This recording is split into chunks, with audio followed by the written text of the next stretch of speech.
Hello, my darling listeners. This is Facts Fiveum. This next article, honestly, I spent a while trying to write an introduction, and then I realized that this article speaks for itself better than any introduction ever could. Let's see. This is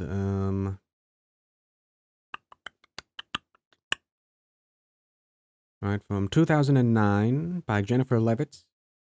In the land of live free or die, some refuse to buckle under pressure. Oh god, this is gonna be a funny one.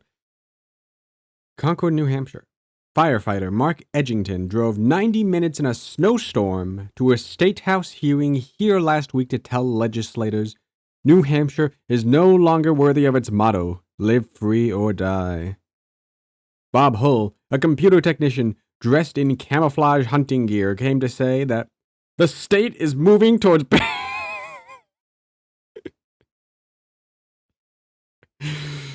Okay. So he's a computer technician, dressed in hunting gear, coming to say that the state is moving towards basically communism.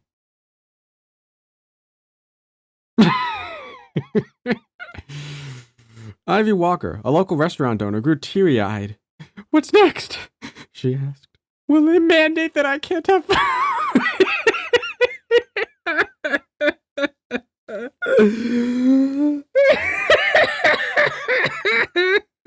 Oh God. Will they mandate that I can't have more than 3 cheeseburgers next week at McDonald's? Okay. Yeah, I got my apple cider with me right here. Hang on, folks.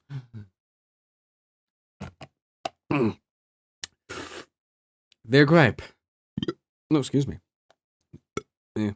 I edit out the burps when I do my regular recordings, but this isn't a regular one, I guess. What am I saying? I guess. I know. Their gripe. New Hampshire is considering passing a seatbelt law. The Granite State has long been known for its plucky Yankee self-sufficiency. It was the first colony to declare independence from Great Britain in 1776. Today it is the only state in the nation that does not have a law requiring adults to wear seatbelts. It has resisted efforts to pass one for 30 years and has been the proud lone outlier since 1995, when neighboring Maine became the 49th state to buckle. Fucking seatbelts, man. But now legislators are close to passing a seatbelt law under a push by Democrats who gained control of the state Senate, House, and governorship in 2006 for the first time in 100 years. The Democrats have been boosted in the polls by a wave of migration from other states, including famously liberal Massachusetts over the past decade.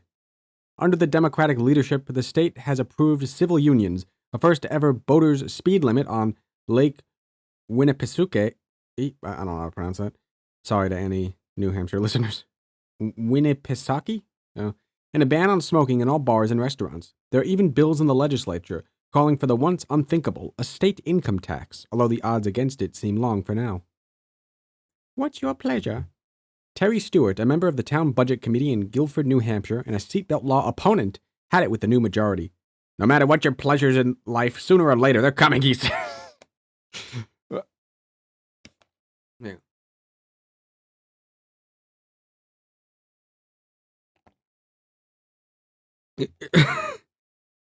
Is driving without a seatbelt your pleasure? Do you specifically enjoy driving without a seatbelt? Does wearing a seatbelt ruin the driving experience, man? Senate Majority Leader Maggie Hassan, a former Massachusetts resident elected in 2004 to represent Exeter, New Hampshire, says that she isn't a, quote, big proponent of laws to mandate behavior if you don't need them, end quote. But because New Hampshire is more congested than it used to be, she says, quote, someone needs to set the ground rules, end quote. Proponents say the seatbelt law would save lives. Anti-seatbelters say there is no evidence that fatalities in the state are higher because of the lack of a seatbelt law. One key factor in the Buckle Up bill is that the state, like others, is strapped for cash. The law would qualify New Hampshire for $3.7 million in federal funding offered to states that pass or update seatbelt laws or seatbelt ordinances by July 30th. Data from the National Highway Traffic Safety Administration shows seatbelt usage in New Hampshire is already about 69%. Hey, nice. On par with some other states. But many here oppose the law on principle and cherish the liberty to drive unbuckled as a hallmark of individualism. We're becoming a nanny state. We're losing our identity, says Representative Sherman Packard, a Republican from Londonderry.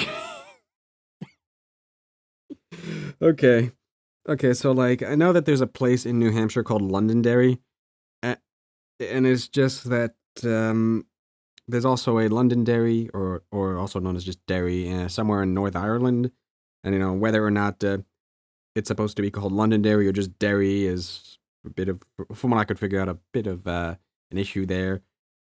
And then at the same time, it's like, a seatbelt law is what makes it a nanny state.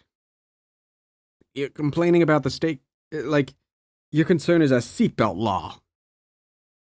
Like, I mean, I'm in America, I drive, I trust myself on the road, but I don't trust the other freaking idiots on the road. Alright? Seriously, like, I don't really understand. Like, there are things you can very easily complain about the government doing, but a seatbelt law, just complaining about that strikes me as stupid. Like, how does it interfere with your liberty to drive? It's not like it's tracking you or anything. It's not like it's interfering with your movement. It's just a little safety thing. Is it like a manliness thing? Is it this thing where, like, you need to feel so tough that you even need to feel tougher than the laws of physics themselves? Like seriously, it's like, I'm not gonna do basic safety, that's for pussies. I prefer to risk my life in everyday scenarios. He calls the federal funds dangling over the state blackmail money, plain and simple. In a way, New Hampshire only has its success to blame.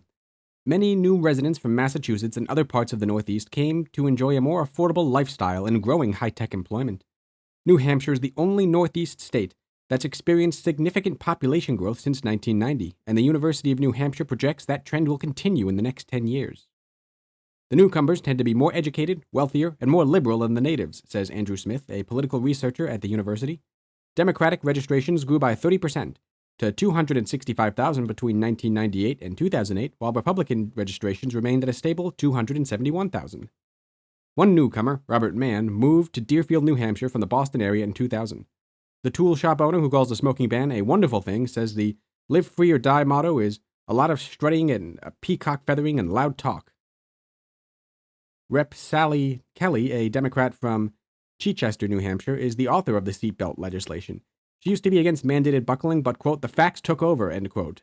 She says, noting that in 2007, at least 70% of those who died in traffic accidents in the state were not wearing seatbelts. Representative Kelly calls the $3.7 million in federal funds the icing on the cake. We could use something a little bit sweet in our New Hampshire economy right now, end quote. Fatality rates. Opponents point to NHTSA figures showing New Hampshire in 2007 had a fatality rate below the national average. 0.96 fatalities per 100 million vehicle miles traveled, well below the national rate of 1.36 per 100 million. The seatbelt legislation, which calls for a $25 fine for the first violation and a $50 fine for the second, passed one vote of the House. 197 to 155. 3 weeks ago? Wait, 197. Wait a second. That's a... New Hampshire is, for anyone who's not American, New Hampshire is a very small state. Like, that's a lot of... Hang on. New Hampshire legislative branch. Let's go to the Wikipedia. Let's go. Wikipedia. 1 second. Okay, the New Hampshire House of Representatives. Holy shit, 400 members. Wow. Let's see. The House of Representatives consists of 400 members coming from 204 legislative districts across the state, created from the divisions of the state's counties. On average, each legislator represents about 3,300 residents. It is by far the largest lower house of any American state. The second largest being the Pennsylvania House of Representatives with 203 members. It is the fourth largest lower house in the English-speaking world. Huh. You know, New Hampshire is just a pretty tiny place. That's pretty neat. Well, all right. Okay. Let's see, passed 197 to 195 3 weeks ago after a hearing in which anti-seatbelters showed up wearing chains, knee pads, and crash helmets in a jab at the overprotective state.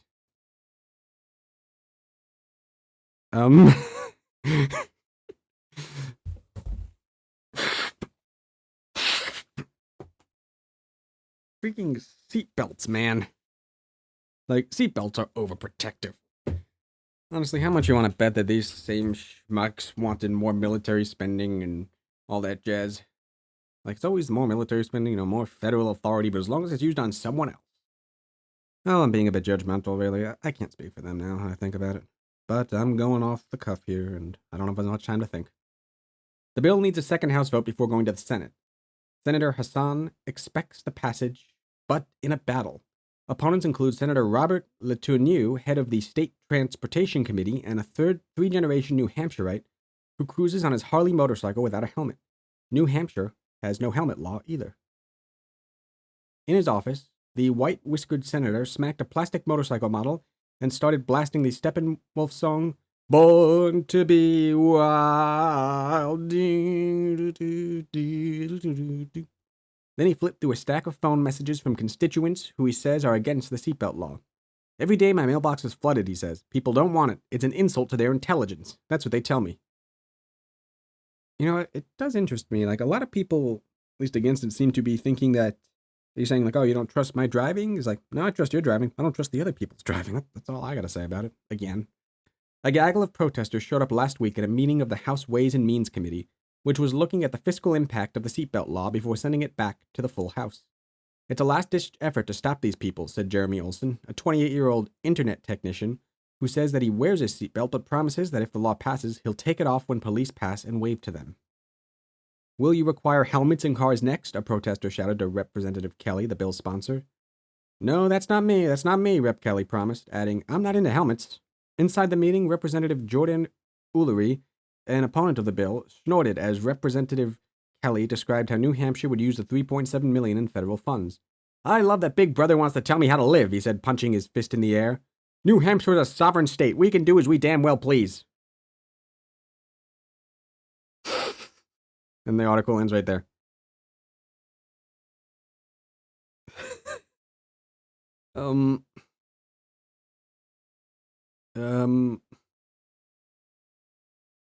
I mean,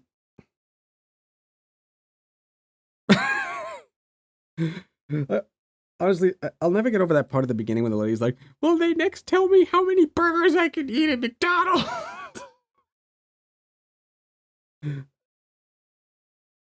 Like, this is a shorter video, but like, this deserves to be a better known article, man. Like, this is from 2009. Eventually, New Hampshire did pass the seatbelt law. But, like, what is the deal with, like, people who just don't like seatbelts? It's a fucking seatbelt, man. Ay vey. Oh. Goodbye, I guess. I just... I just need a good freaking laugh, and I hope you all enjoy this too. Adios, y'alls. Hello, this is Fiveum, saying thank you for listening, and I sincerely hope that you enjoyed it. If you can, please like and share it around, and if you're feeling especially generous, please subscribe. I need at least 100 subscribers to change my YouTube channel's URL, and my default is long and ugly, and I really don't like it. It would be extremely helpful for me if you subscribed. But you don't have to. I'm not your boss. I'm just Fiveum. And right now, I'm signing off.